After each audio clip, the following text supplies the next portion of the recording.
नमस्कार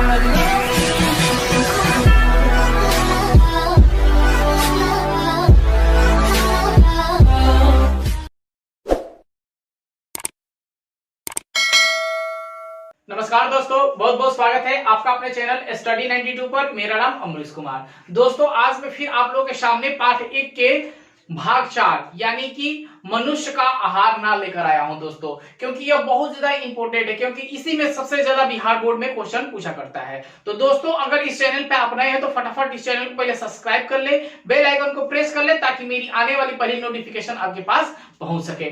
तो चलिए दोस्तों, मैं वीडियो को स्टार्ट करने से पहले एक बात बता दूं कि आहार नाल जो है वो मनुष्य के सबसे महत्वपूर्ण भाग है। जैसे रेल जो होता है उसका डब्बा, रेल तो चलता है लेकिन डब्बा उसके साथ जुड़ा रहता है, तो रेल का डब्बा है, वैसे ही एक मनुष्य का आहार नाल है दोस्तों। क्योंकि आहार नाल अगर ना हो तो मनुष्य क्या जीवित नहीं रह सकता है। तो उसी टॉपिक से आज मैं आप लोगों के सामने बात करूंगा और बताऊंगा कि आहार नाल होता क्या है, आहार नाल कहां से शुरू होता है और किस प्रकार चलते रहता है। तो दोस्तों, हम जानते हैं कि सबसे पहले मनुष्य का आहार नाल सबसे शुरू होता है कहां से, तो मुख गुहा से। यानी मेरा या आपका मुंह है जो मुंह से शुरू होता है और मल द्वार तक क्रियाकलाप इसमें हमको पढ़ना है कि मुख गुहा से और मल द्वार तक के बीच में हमें जानना है कि आहार नाल आखिर होता क्या है। ठीक है दोस्तों, तो चलिए हम चलते हैं आगे कि यह एक कुंडली रचना है जिसकी लंबाई 8 से 10 मीटर है। दोस्तों, आहार नाल की लंबाई कितने से कितने मीटर तक है, तो दोस्तों याद रखिएगा कि 8 से 10 मीटर तक मनुष्य के आहार नाल की लंबाई होती है। यह मुख गुहा से शुरू होकर मल द्वार तक फैली होती है। दोस्तों, फिर बताया मैं कि यह मुख गुहा से शुरू होकर कहां तक फैली होती है, मल द्वार तक क्या होती है, फैली होती है, जिसे हम कहते हैं आहार नाल। ठीक है दोस्तों, उसके बाद हम चलते हैं आगे कि मुख गुहा होता क्या है। तो मुख गुहा आहार नाल का पहला भाग है, क्योंकि मैं अभी भी बताया, इसके पहले भी बताया कि मुख गुहा जो है वह क्या है, यानी मेरा मुंह है, उसे बोलते हैं मुख गुहा। से यह ऊपरी तथा निचले जबड़े तक घिरी होती है। यानी मुंह के जबड़े जो इसके अंदर है, दांतों के अंदर जो जबड़े हैं वो क्या होती है, जबड़े, उसको बोलते हैं हम। मुख गुहा को बंद करने के लिए 2 ऊपरी तथा निचली मसल्स ओठ होते हैं। एक मुख गुहा को बंद करने के लिए 2 ओठ है, एक ऊपर एक और नीचे। इसे ही क्या किया जाता है, बंद करने का मसल होता है। मुख गुहा में जीभ और दांत होते हैं।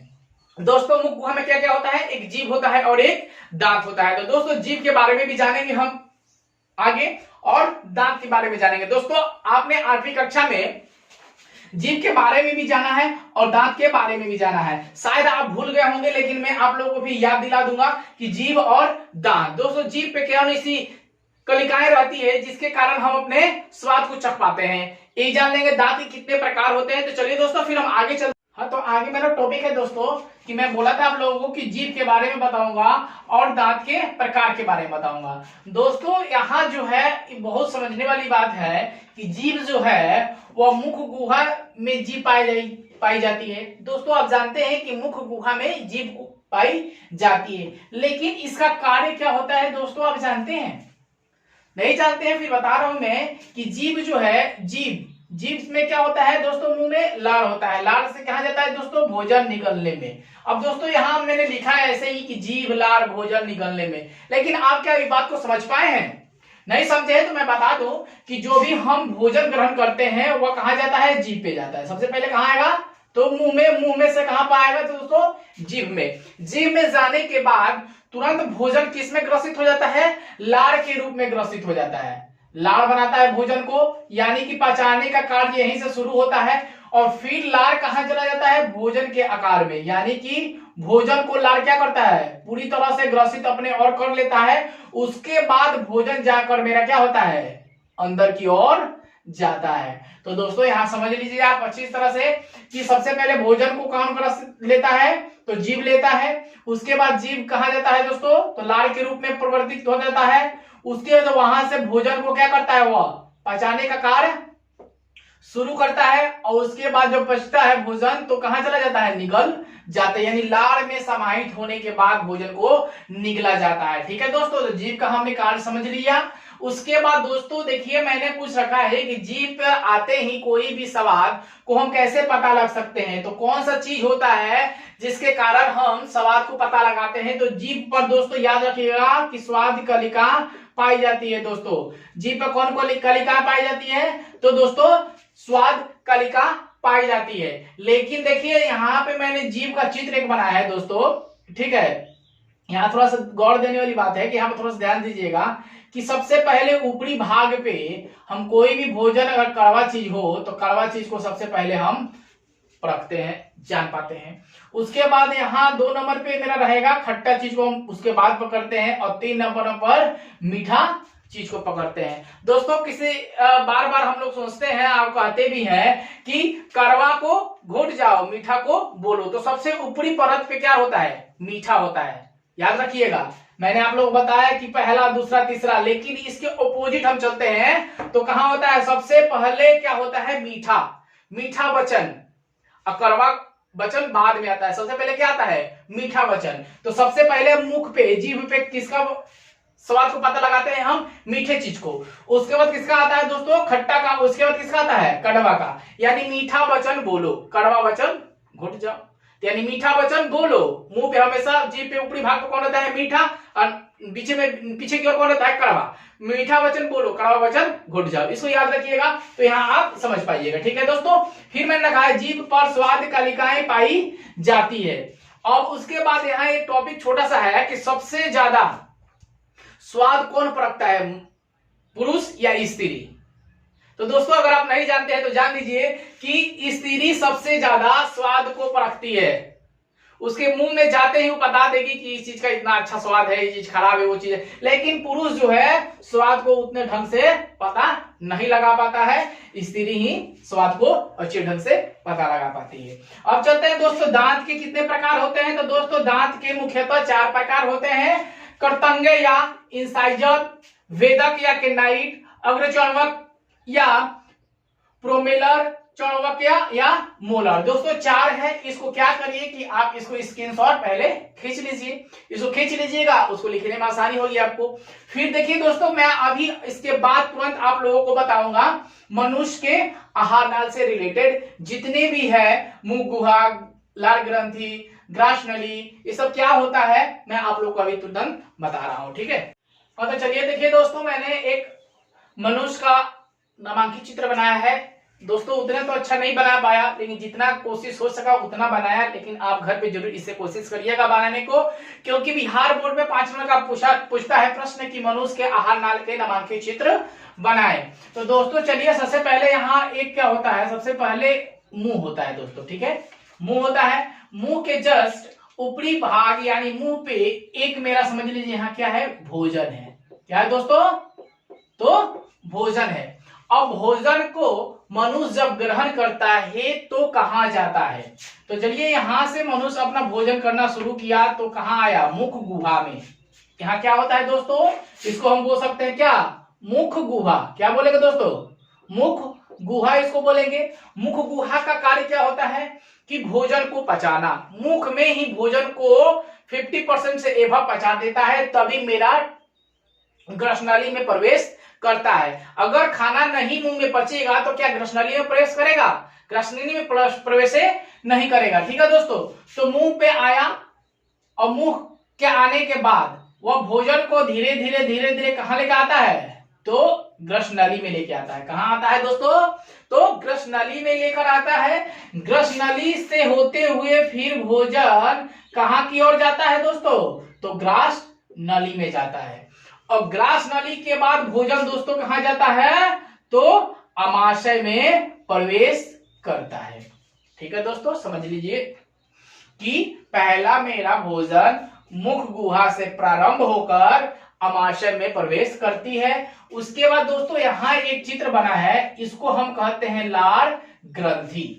लाल ग्रंथि इसलिए कहते हैं कि भोजन को पचाने का कार्य लाल ग्रंथि के माध्यम से होता है।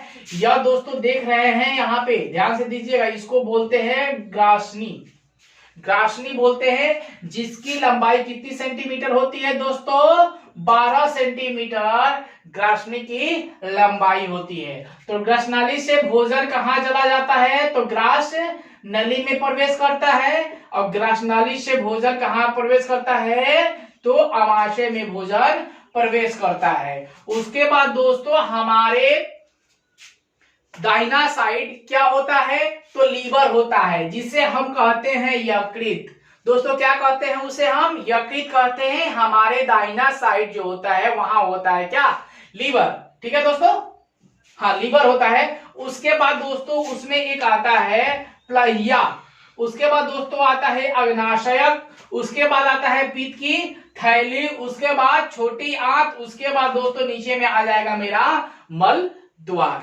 ठीक है दोस्तों, तो समझ लीजिए कि ग्रासनली की लंबाई कितनी होती है? तो दोस्तों 12 सेंटीमीटर लंबा होता है। ठीक है दोस्तों, तो चलिए हम वीडियो को फिर आगे की ओर चलते हैं, अमाशय की ओर, ग्रासनली ग्रासिका ग्रासनली और अमाशय की ओर। ठीक है दोस्तों, हाँ तो चलिए फिर हम चलते हैं। ग्रासनली के बारे में आपको बताया था कि ग्रासनली क्या होता है और ग्रासनली क्या होता है, उसके बाद अमाशय। दोस्तों यह बोर्ड में सिर्फ अमाशय से ही रिलेटेड प्रश्न आते हैं, अमाशय के बारे में बार बार पूछा करता है, तो दोस्तों इसको याद जरूर करिएगा। देखिए ग्रासनी का काम क्या होता है कि यह 12 सेंटीमीटर लंबा होता है। याद रखिएगा दोस्तों कि ग्रासनी जो है वो कितना सेंटीमीटर लंबा होता है? 12 सेंटीमीटर लंबा होता है, जो भोजन को ग्रासनाली तक पहुंचाने का कार्य करता है। ग्रासनी के क्या काम है दोस्तों? कि वह 12 सेंटीमीटर लंबा होता है और ग्रासनाली तक पहुंचाने का क्या कार्य करता है।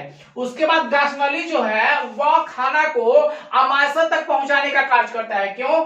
ग्रासनाली का कार्य आपको बताया था कि ग्रासनाली यहाँ पे होता है। ग्रासनाली कहाँ खाना पहुंचाता है? तो अमाशय में खाना को पहुंचाता है। अब दोस्तों हम चलते हैं, अगला महत्वपूर्ण पॉइंट है अमाशय। तो दोस्तों आहार नाल का यह चौड़ा भाग होता है। दोस्तों यह आहार नाल का सबसे क्या होता है? चौड़ा भाग होता है। इसकी लंबाई 25 सेंटीमीटर होती है। कितनी सेंटीमीटर होती है दोस्तों? कि 25 सेंटीमीटर होती है। इसकी लंबाई कितने सेंटीमीटर होती है? आहार नाल की 25 सेंटीमीटर होती है। अमाशय 1.5 केजी भार सहन करता है, यानी कि 1.5 केजी जो है भार को क्या कर सकता है? सहन कर सकता है। अमाशय अपने आवरण को 36 घंटे में बदलता है। दोस्तों यह बात जो है यह 10वीं कक्षा में दिया नहीं है, ठीक है दोस्तों, लेकिन मैं आप लोगों को बताया कि देखिए याद रखिएगा कि अमाशय अपना आवरण कितने घंटे में बदलता है? तो 36 घंटे में वह क्या करता है? अपने आवरण को बदलता है। इसे जठर प्राथी लगभग 3 करोड़ होता है। इसमें दोस्तों कितना होता है? जठर प्राथी कितना होता है दोस्तों?